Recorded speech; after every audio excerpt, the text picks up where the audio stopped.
and welcome to the Kubetalk video chat. Your chat with everything relates to Kubernetes. I'm Rotem, Director of Engineering from ARMO, and my passion is DevOps, Kubernetes, and coding. Every week I'll host a new guest from the Kubernetes community who share the same passion to discuss Kubernetes hot topics. If you have any comments or suggestions, please contact me here. Okay, today's topic is how to get a secure Kubernetes cluster anywhere. And our host today is Lars Larsson, Senior Cloud Architect at Elastisys. Hey Lars, how are you today? I'm doing great. How are you, Rotem? I'm great, thank you. So please introduce yourself, a couple of words. Sure. So as you said, I'm Senior Cloud Architect at Elastisys, and we are makers of this open source Kubernetes distribution called Compliant Kubernetes. And it can run basically everywhere because we're using KubeSpray to install, and then we just put tons of great applications on top.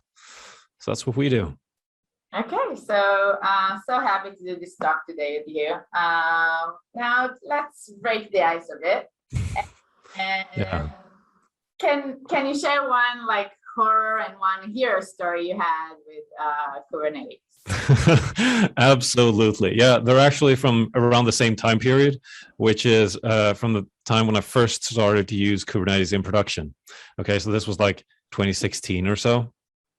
And so the hero story first, perhaps, because before we used to like build infrastructure and build virtual machines, and deploying a new environment took like, I don't know, upwards of like half an hour, and developers were okay with it, but they were not very happy with it. So then we started to onboard them on Kubernetes, and deployment went from half an hour to like a couple of seconds. And they just loved it because all that needed to happen was to start a few pods in a new namespace, and everybody was super happy. So everybody was really happy with that. But one morning when I came to work, I wasn't very happy, because that's when the horror story comes in. I had all these pods. They came up. I could show them. I saw that they came up. Their logs said that they were fine, but they didn't receive any traffic at all. I was like, what? And like all the probes said that this pod is doing fine as well. So I really wondered, what's wrong? Why isn't this getting traffic? You know what had happened? Somehow the scheduler had decided to kick out the networking provider, Flannel, which meant that, well, because the node was like running out of resources. Okay, so then the Flannel pod got evicted. So pods could start, but they weren't part of the network.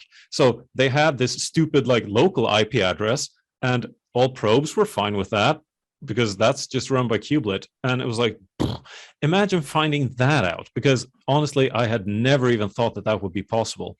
But this was 2016, and I'm quite sure that we didn't have a way to prioritize pods, or at least, well, if we did have a way to do it, we didn't do it. So that's my horror story. That. Sorry, it was a bit laggy. What did you say? So how did you overcome that? Oh, well, we managed to find out.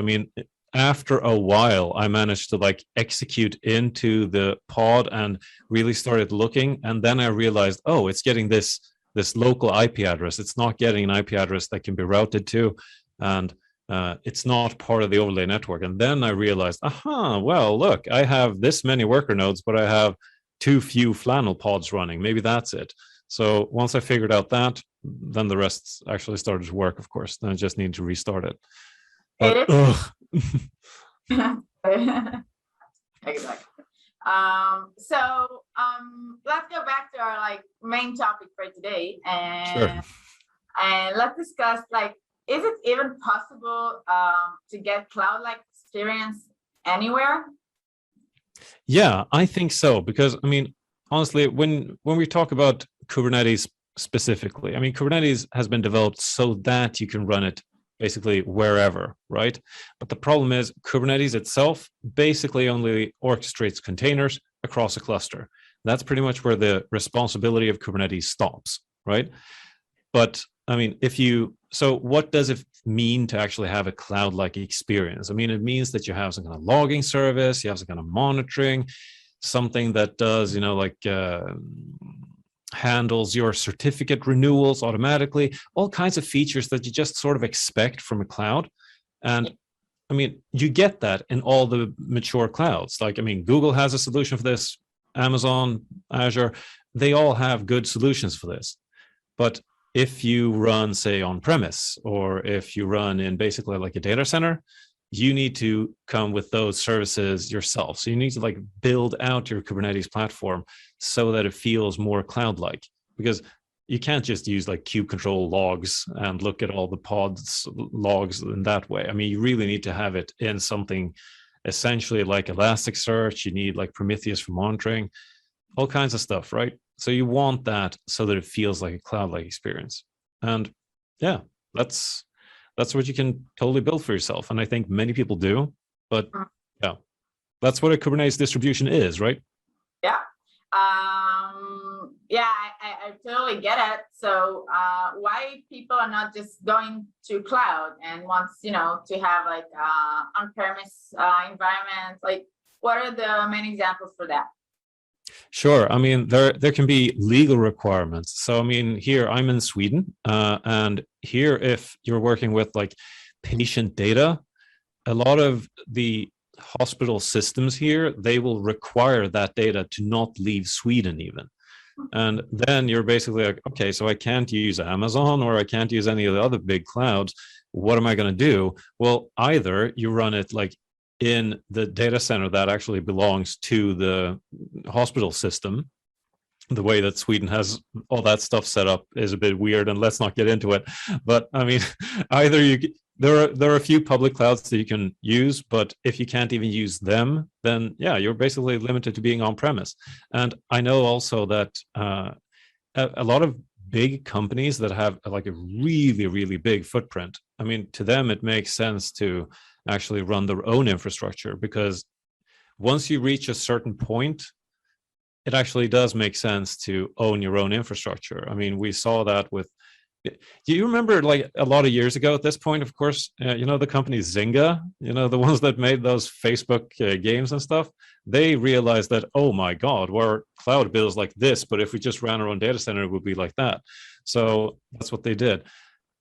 Essentially, using the cloud is like using a taxi, right? So it's like car as a service. And if you don't use it all that often, it's actually more sensible to not have a car yourself, but actually just ride by taxi all the time, right?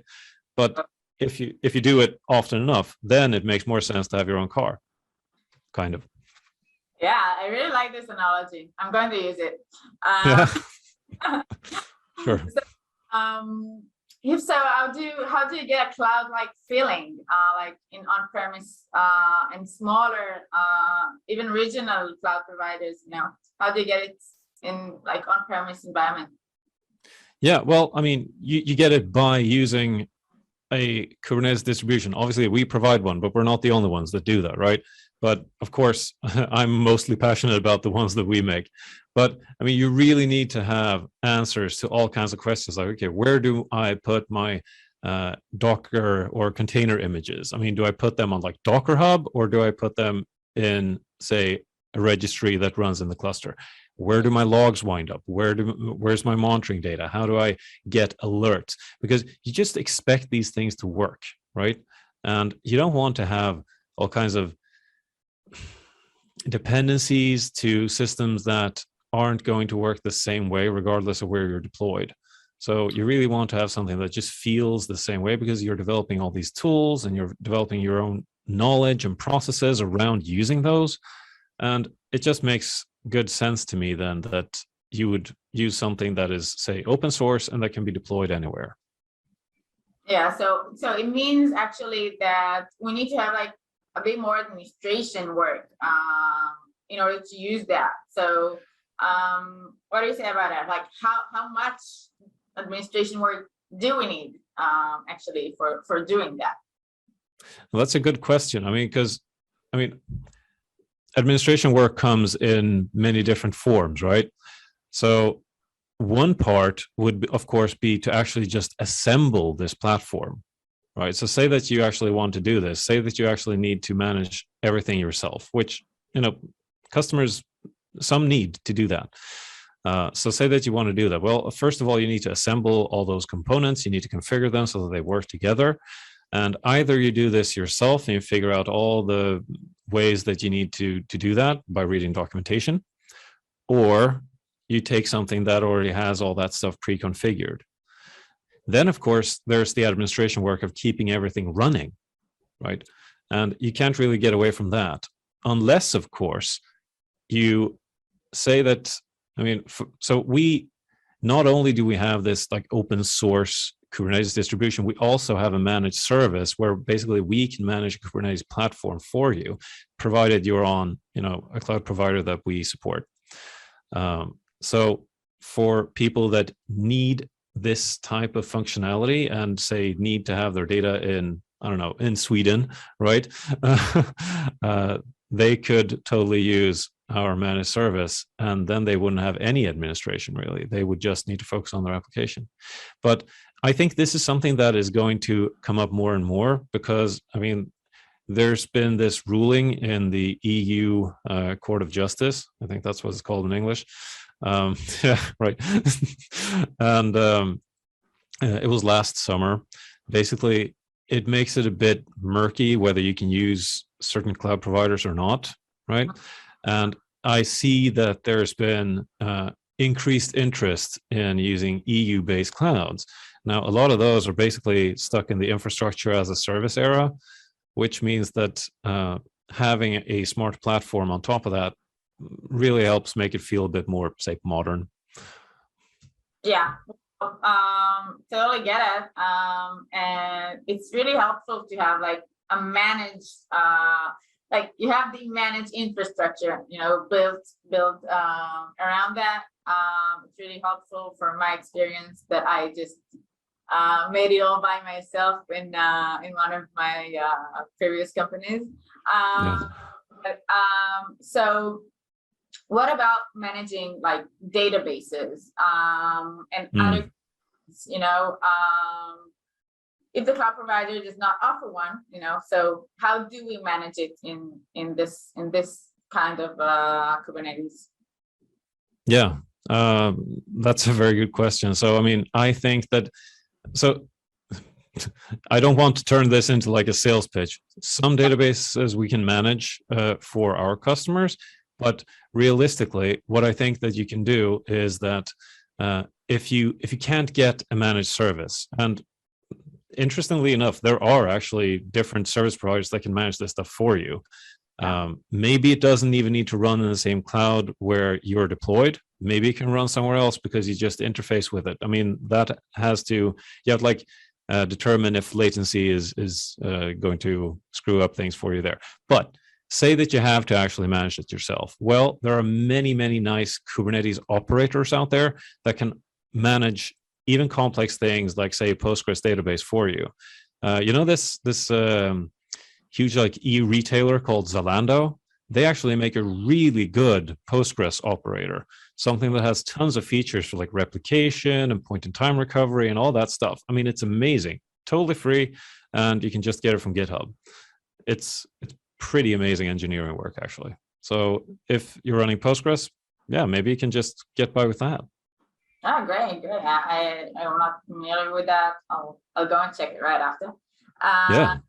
Yeah, thanks a lot. And thanks a lot, Lars, for all this technical info.